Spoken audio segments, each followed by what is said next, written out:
Assalamualaikum and hello everyone to another segment on my channel. Thank you so much for watching. Now today I have a special guest here with me who has accepted the beautiful religion of Islam. Islam is the fastest growing religion in the world and is practiced by 1.5 billion people all around the world.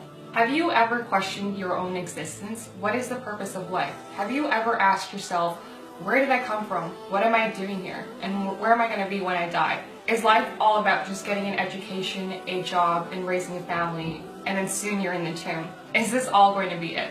We have an amazing example of a young lady over here. At the young age of 20, she started to ponder and really ask herself these questions about what is her purpose of life. I would now like to welcome my good friend Amanda Chantel. Assalamualaikum, Amanda. Walaikum salam. Thank you so much for being here. Just to start off, I would like you to briefly introduce who you are and talk to us a little about yourself. Well, like you stated, my name's Amanda, also known as Layla, my Islamic name. I was born here in Canada with my 4 siblings, me being the youngest. I was raised mostly in Toronto. I come from a European background. My family is of Christian faith. I was baptized Christian and then I converted to become Catholic when I attended a Catholic school for about 3 years of my life. But most of my life I attended public school, and soon enough I came to Islam. Now, Amanda, the whole purpose of this segment is to really promote the purpose of life. Why are we here and what is the purpose of our creation? My question to you is, what caused you to ask these questions about yourself and then soon enough turn to the religion of Islam?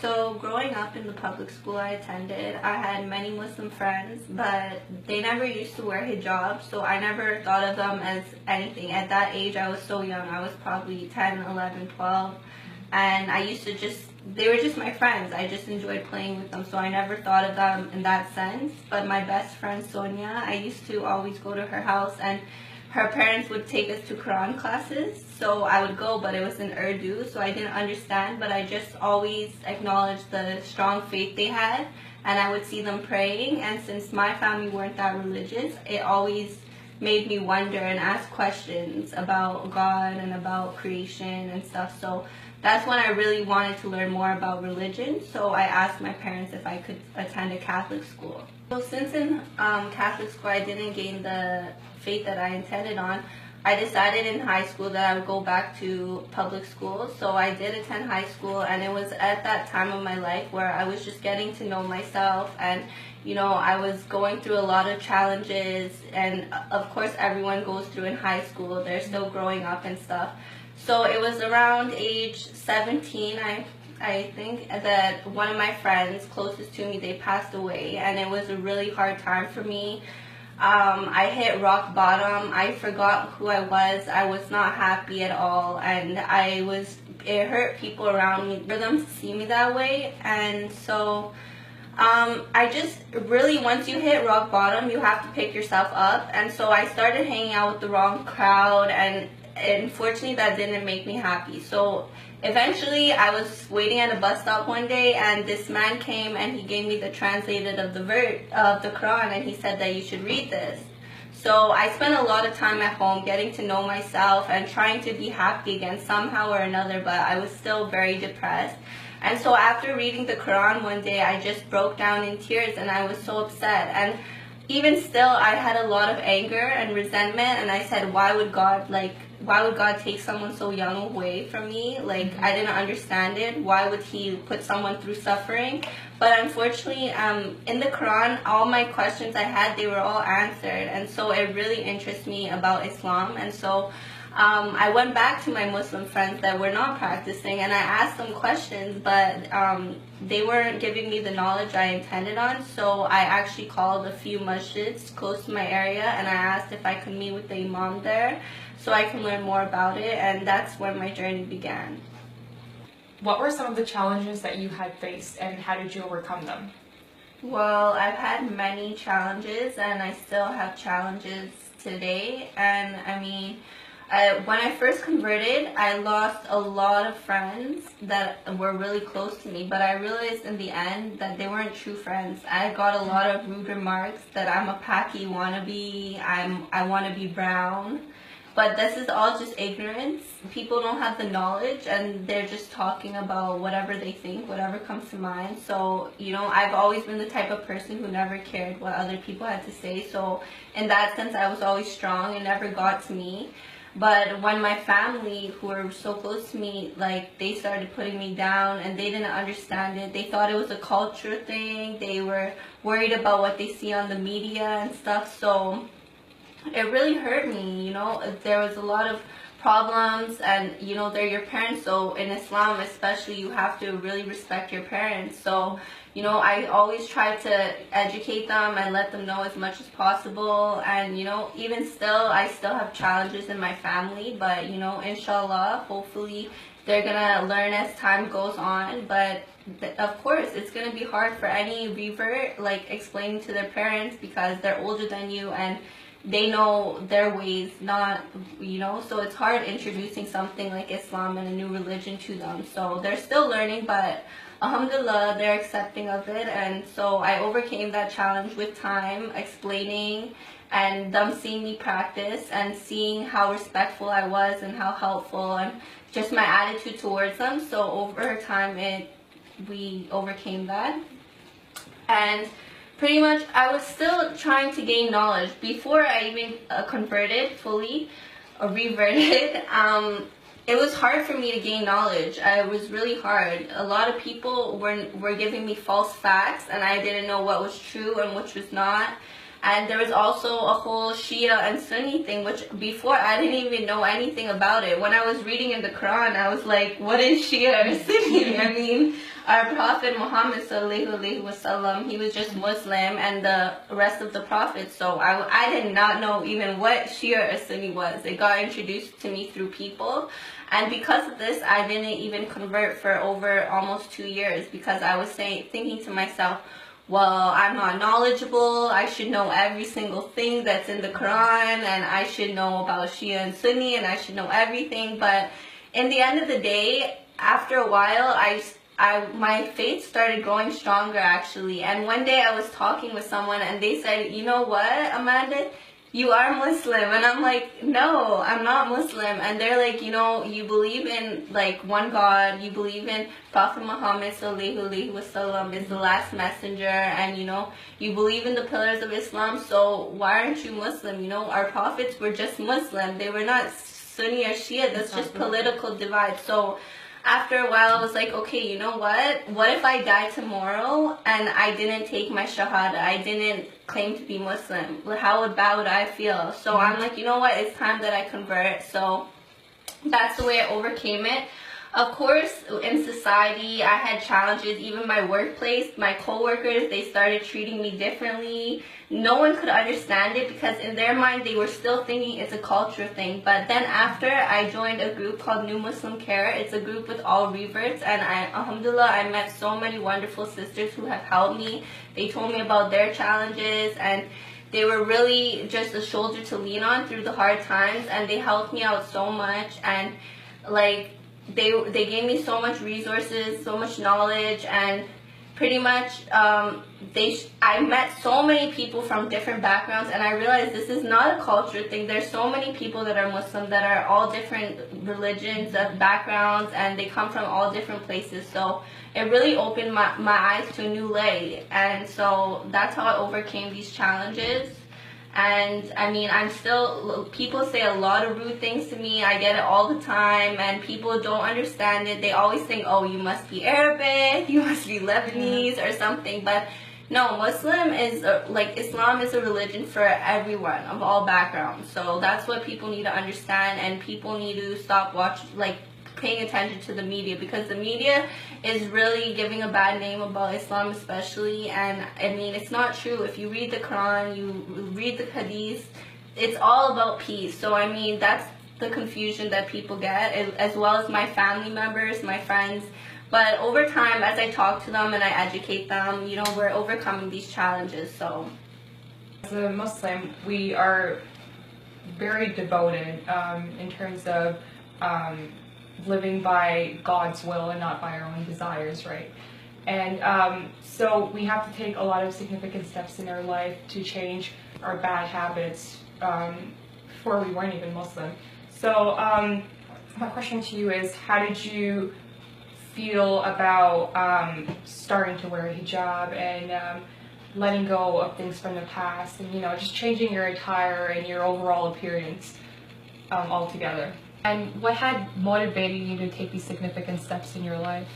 So as my faith increased and my love for the religion increased, I started to want to practice more. As I was praying and stuff, I wanted to wear hijab because my love for the religion, I wanted to show it on the outside as well. But I was really, really scared about what would people say, how are people going to treat me. So, I mean, yeah, definitely for anyone who is going to revert, I would definitely recommend that your faith is really strong, because I've seen many people who have converted, and not even who have converted, even my friends who were born Muslim, they've worn hijab and they've taken it off because their faith was not strong enough. And when you do start to wear hijab especially, you're going to be put through a lot of tests and a lot of trials, and you need to be strong enough that you can overcome these. So also with my clothing, it was really hard because I'm wearing hijab now and I had all tight-fitting clothing. So I was thinking, how can I wear hijab without having to go buy a whole new wardrobe? So then I realized that there's so many ways you can wear dresses, you can wear like long cardigans over your clothing. And at the time when I did convert, it was summertime, so my family and my friends thought I was crazy. Why am I wearing so much clothing when it's boiling hot outside? But I mean, I found ways that I can wear clothing with covering myself that are still fashionable and still me without people thinking that I changed myself completely. Because these are a lot of the remarks that I got, that, oh, you're changing yourself, you're not still the same Amanda that we used to know. And I said, no, I am still the same Amanda. I still love fashion. And before also, I was a makeup artist and I loved doing hair, and that was just my passion. So they couldn't understand that me, who curled my hair and did all these fancy things every day, that how could you possibly want to cover your hair, or how can you stop wearing so much makeup? Before, I used to wear so much dramatic makeup, and now I still wear makeup, but I still try to make it neutral, and inshallah one day I can stop wearing it. But it's really hard because these are my desires. It's my love, it's my passion, but I find ways to incorporate it and to still keep it Islamic.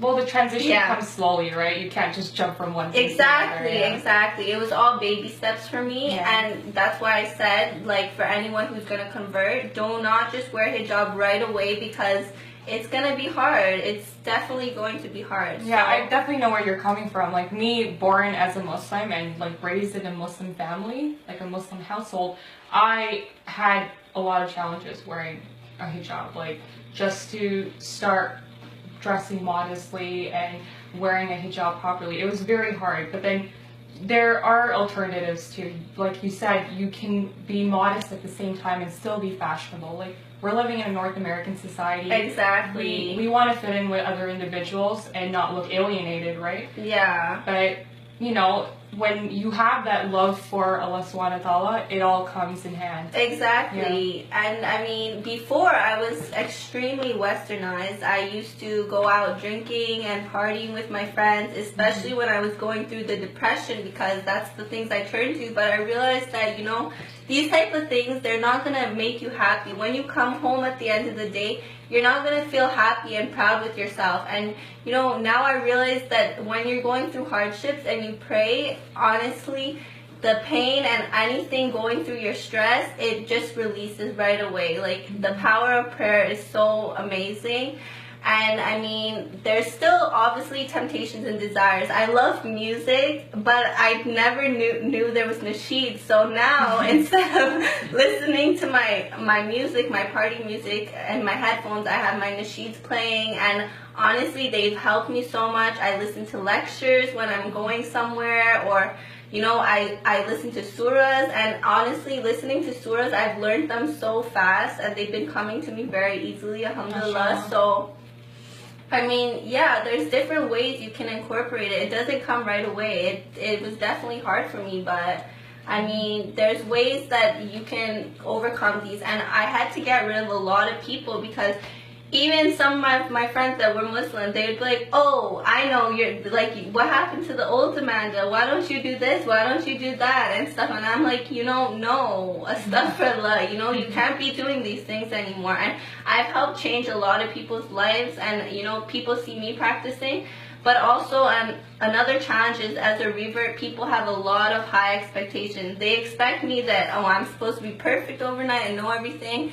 And, it's not like that. It's really hard. There's so many challenges. And, as time goes on, it's baby steps. Do not just jump into the religion. Learn more, start practicing. Also haram foods, like at my house, now it's hard. I have to go get halal food. So that's also another challenge, But while I'm out, I try to eat halal. I try to be the best Muslim I can possibly be, and that's the only thing I can do, right? Now I want to help out more. I want to give zakat and help the charity and the needy.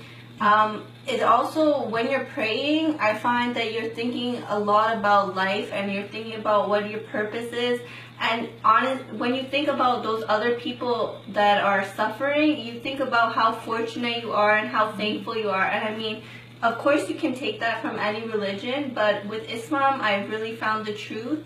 There was so many facts and evidence. There were so many morals that you can take from learning about the religion, and it really made me have so much love and so much more respect for my parents. And just as an individual, it made me a lot stronger. It made me a better person. It made me respect myself and others around me. It really made me value myself more and know my worth, as a woman especially. And that's the thing, Islam, it really does value women, and although the media likes to think that women are oppressed, but wearing a hijab is a choice. I mean, it is a commandment from Allah, but nobody is forcing you to do it. You do it with your own willpower. And now I definitely see a purpose in life, and I know that for my good deeds, I'm getting rewards in the hereafter. And I take life a lot more seriously now. I'm a lot more mature. I grew up, and I see the meaning behind what life truly is. It's not just, like you said before, going to school, getting a job. There's so much more behind what is life really for. And I mean, I'm just working towards the hereafter and being submissive to Allah. As a closing remark, what advice would you like to give to young individuals that are asking these serious questions about life to themselves, and how did you come about answering these questions yourself? What has helped you?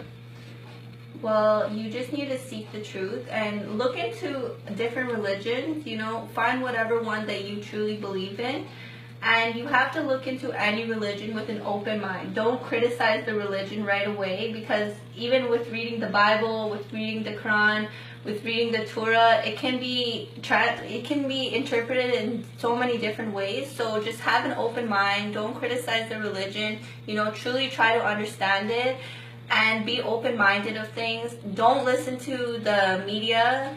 Don't let one person or a whole group's actions define a whole religion. Don't look at the people. Look at what's the actual facts and what's in the books. And I mean, really stay strong in your faith, and don't let what other people have to say get to you. What you believe in is what you believe in, and do whatever makes you happy at the end of the day, because it's your life and you're the one who's going to have to live with it. So you have to take baby steps. Nothing comes overnight. You can't learn a whole religion or become a scholar. You have to just take it step by step, and over time things come naturally. And for me, there were so many resource centers, such as New Muslim Care, like I said before. They're worldwide. You can find them on Facebook. They help people internationally, whether it's through email or phone calls. They will definitely reach out to you. They'll send you translated version of the Quran.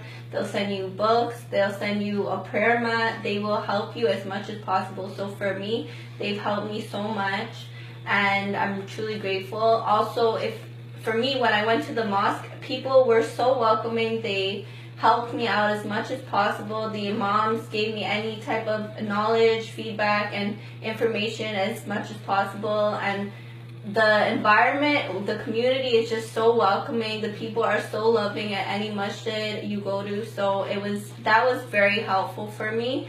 And the resources are there.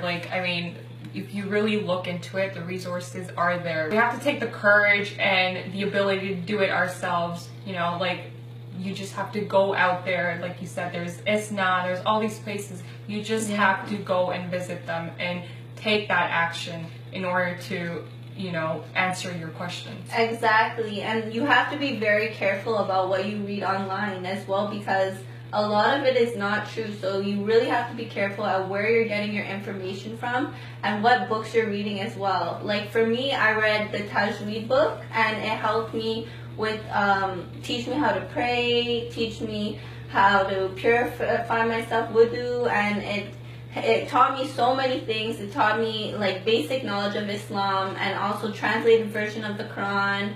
Watching lectures online, they helped me so much.